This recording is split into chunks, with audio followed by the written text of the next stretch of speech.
Napalitan na agad si Sunshine Guimari bilang abogado ng pamilya Caballero sa FPJ Batang Quiapo.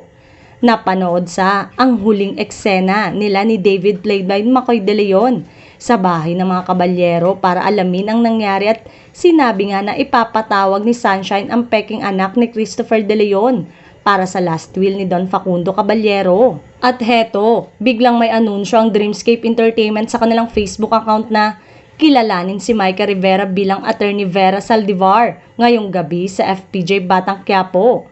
Ano nga kaya ba ang magiging papel niya sa buhay ni Tanggol? Sa madaling salita, tinanggal na si Sunshine na nakilala bilang Viva Max star. Inalam naman kung bakit nawala o napalitang ba't umalis si Sunshine Guimari sa Batang Quiapo. Hindi po makasabay sa acting ni David o ni Makoy De Leon. Kaswal na sagot ng ABS-CBN.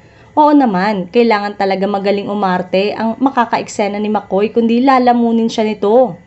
In fairness, gumaling ng umarte si Makoy sa BQ at nakikipagsabayan siya sa lahat kahit pa sa veteranong artista. Kaya siguro hindi siya nawawala dahil kailangan ng mahusay na kontrabida.